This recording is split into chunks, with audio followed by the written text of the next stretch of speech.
시간상 넘어가고, 첫 번째 조인트 매핑은 뭐냐면은 두 개를 갖다가 합치는데 그 중에서 하나는 완전히 버려버리는 거예요. 예를 들어서 애완용 상어다. 그러면 상어긴 상어인데 상어의 특성인 무섭고 바다에 살아하고 이런 건 다 없애는 거예요. 그리고 애완용만 남겨주는 거고, 그 다음에 특징 매핑은 뭐냐면은 이 두 개가 있었을 때, 예를 들어서 조랑말 의자다 하면은 이 의자에다가 조랑말의 무늬를 가지고 오는 거. 조랑말의 속성인 이 무늬를 갖다 가져와 가지고 여기다가 올려놓게 되면 이게 속성 결합 또는 프로퍼티 매핑이라고 그래요. 관계를 통한 결합도 있어요. 관계를 통한 결합이라는 건 뭐냐면은 여기에 책이 있고 여기에 상자가 있었을 때 이 두 가지 개념을 갖다가 결합시킬 때 뭐를 하냐면 얘 둘 간의 관계를 하나를 지어주는 거예요. 예를 들자면 책을 담는 상자다 해가지고 책 상자가 될 수도 있고, 아니면은 책과 비슷하게 생긴 상자다 라고 해가지고 관계를 맺어줄 수도 있는 거예요. 그래서 이 관계를 통한 결합이라고 하는 것은 두 개의 결합이 개념들이 있을 때 그들 사이에서의 새로운 관계를 규정해 주는 거. 이게 관계 결합이라는 거예요. 그 다음에 네 번째는 구조적인 스트럭처 매핑이라는 거예요. 구조적인 매핑이라고 하는 것은 아까 얘기했던 그 구조가 비슷한 애들을 갖다가 서로 매핑을 시킨다라는 거고, 그래서 이 구조적인 매핑은 본질적인 구조 매핑하고 비본질적인 구조 매핑 이렇게 나눠져요. 그래서 본질적인 구조 매핑은 외형이 닮은 거, 아까 봤던 조랑말 의자 같은 거가 본질적인 구조 매핑이고, 그 다음에는 작은 의자라는 거 생각한다면 비본질적인 것, 다른 말들에 비해서 작다 이렇게 해가지고 상대적인 의미를 가질 때, 그럴 때는 비본질적이라고 해요.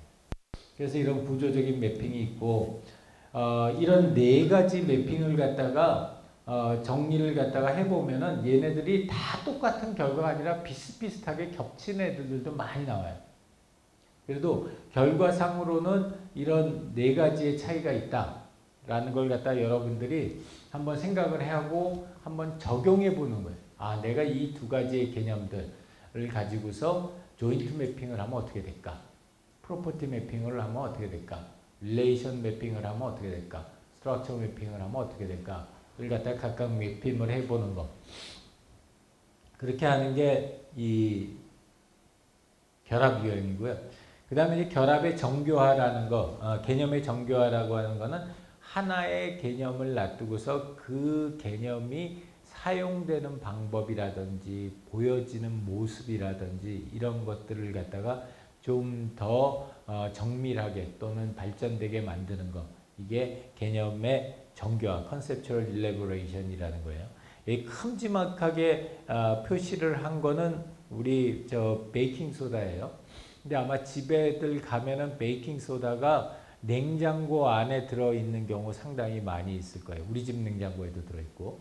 그 이유는 베이킹 소다가 탈취를 하는 기능이 있기 때문에 이 베이킹 소다를 갖다가 이제 아예 선전을 할 때 이런 식으로 해가지고 냉장고 안에 베이킹 소다를 갖다가 넣는다고 해서 오더 업서버라고 하는 본연의 그 상품에 대한 개념 말고 한 단계 더 일레보레이트된 개념으로 발전시킨 거예요. 그래서 이런 형태의 방법을 쳐야 하는 게 개념의 정교화예요. 그래서 상당히 많은 부분들은 이 개념의 정교화를 통해서 새로운 아이디어나 새로운 혁신적인 아이디어들을 갖다 만들어내요.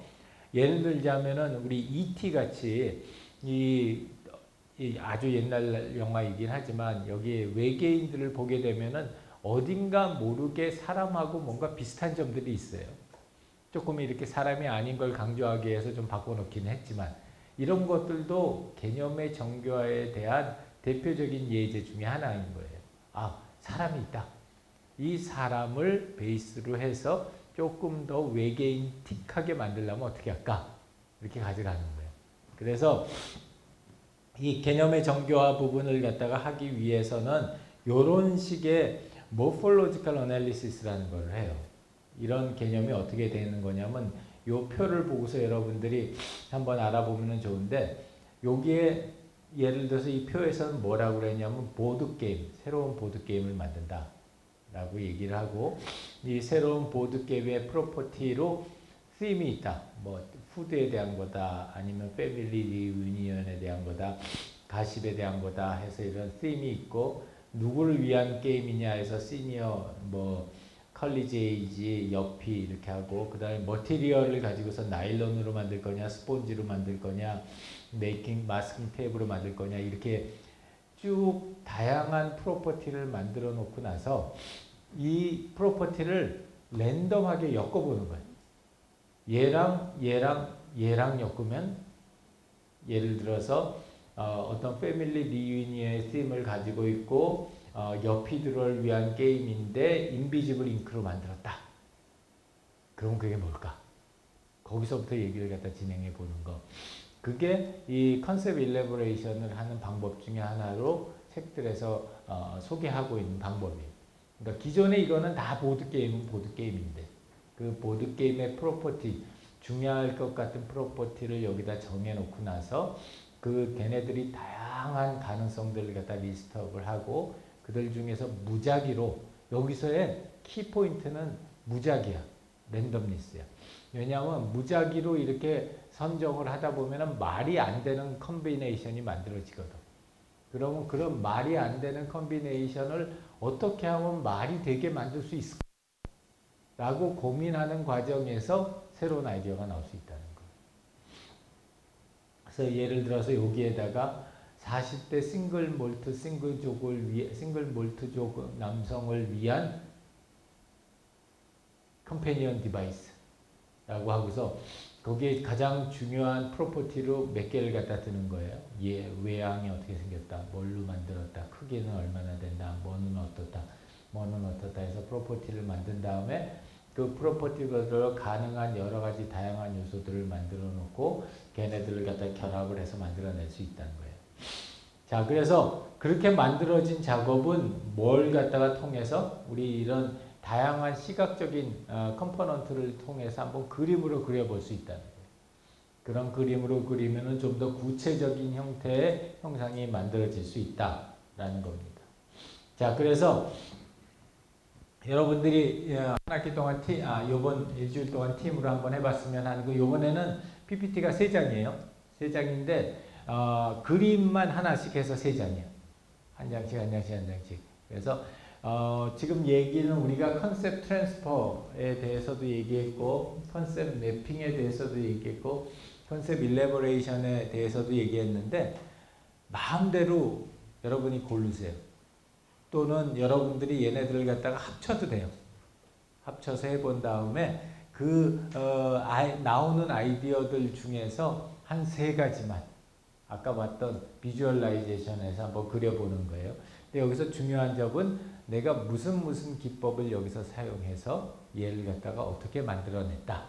그리고 걔의 의미는 어떤 거다. 라는 것만 간단하게 설명해 주면 돼요. 이해됐어요? 네. 수고했습니다.